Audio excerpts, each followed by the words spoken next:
Less তো সবাই কিনেই খেতে পারো, কিন্তু লেস বানিয়ে খেতে পারে কজন? তো আমরা ছোটোবেলায় কী করতাম, আমরা তো আর লেস কিনে খেতাম না। আমাদের ঠাকুমা মায়েরা এরকম না আলু দিয়ে এরকম চিপস করে দিত, আর সেটাকে স্টোর করে রাখতো কৌটোর মধ্যে করে।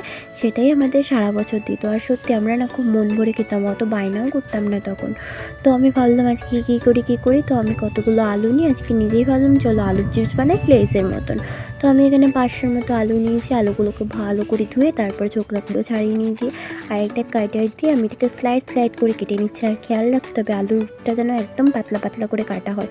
পাতলা করে যত পাতলা হবে তত সুন্দর কিন্তু হবে আলুর চিপসগুলো বা লেসগুলো, যেটাই বলো তোমরা। তো আমি এখানে কেটে নিচ্ছি। কাটার পরে একটু সময় নিয়ে কাটতে হবে। এখানে কাটারে 2 রকমের কাটার আছে, একটা হচ্ছে সোজা কাটার, একটা হচ্ছে ব্যাকা টাইপের কাটার। তো আমি এখানে সোজা কাটার দিয়ে প্রথমে ট্রাই করছি, দেখছিলাম হচ্ছিলো না, মোটা মোটা হচ্ছিলো। তো আমি এখানে আবার ওই সোজা টাইপের ব্যাকা টাইপের কাটারগুলো ইউজ করে পাতলা পাতলা করে কেটে নিয়েছি। আর এবার আমার আলুগুলোকে ভালো করে ধুয়ে নিতে হবে। ধুয়ে নেওয়ার পরে জল ঝরিয়ে নিয়েছি। আর জল ঝরিয়ে নেওয়ার পরে দেখো এটাকে আমি একটি ছাঁকনির মধ্যে রেখে দিয়েছি। রেখে দেওয়ার পরে আমি উনুন জ্বালিয়েছি। উনুনটা জ্বালিয়ে এর মধ্যে আমি জল গরম করতে দিয়েছি। জল গরম করার পরে আর আলুগুলোকে আমি সাইডে রেখে দিয়েছি। নিয়েছি সাথে কিছুটা লবণ আর তেল। আর প্রথমে আমি আলুগুলোকে ওই হাঁড়িটার মধ্যে ছেড়ে দিয়েছি। আর ছেড়ে দেওয়ার পরে সম্পূর্ণটাই ছেড়ে দিয়েছি।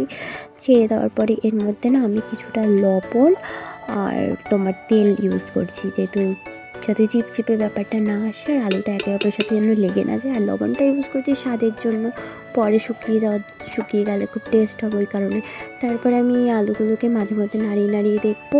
আর 80%-এর মধ্যে আমি এটাকে সেদ্ধ করে নিয়েছি, 80 থেকে 90%-এর মধ্যে সেদ্ধ করে নিয়েছি। তারপরে আমি এটা জল ঝরিয়ে না একটু শুকনো কাপড়ের মধ্যে আমি এটাকে মেলে দিয়েছিলাম। আর মেলে দেওয়ার পরে যাতে শুকায়, আর আমি যেহেতু এটা স্টোর করে রাখবো আর তোমাদের আমি এক্ষুনি কিছুটা ভেজে দেখাবো। তো আমি এইখানটায় না কিছুটা ওখান থেকে আলুগুলো মানে ডাইরেক্ট সেদ্ধ আলু কিছুটা যেটা সেদ্ধ করেছি সেটা আমি নিয়ে এসেছি।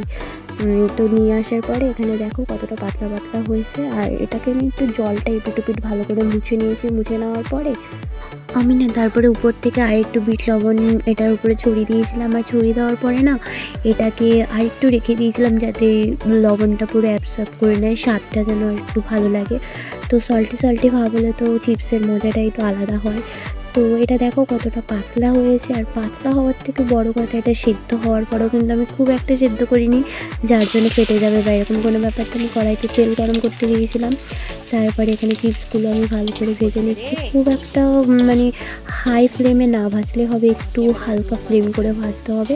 আর ভেজে নেওয়ার পরে এটাকে তুলে নিয়েছি। আর দেখো এটা কত সুন্দর হয়েছে আর লেইসের মতনই লাগছে। আমার কাছে মশলা ছিল না তাই আমি এটা উপর থেকে দিতে পারিনি। আমি যেহেতু বিট লবণ আগের থেকে মাখিয়ে রেখেছিলাম তাই এটার স্বাদটা একটু সল্টি হয়েছে। আর আমি তোমাদের ভেঙে দেখাচ্ছি, দেখো এটা কত সুন্দর ক্রাঞ্চি ভাব হয়েছে। এটা কিন্তু ভাত হোক, ডাল হোক, যে কোনো জিনিসের সাথে এটা ভালো লাগবে। আর বেশিরভাগ মানুষ চা দিয়ে পছন্দ করে আমি জানি, কিন্তু আমার চায়ের থেকেও কিন্তু ডালের সাথে কিন্তু চিপস হলে কিন্তু আমার এক থালা ভাত কিন্তু এমনি খাওয়া হয়ে যায়।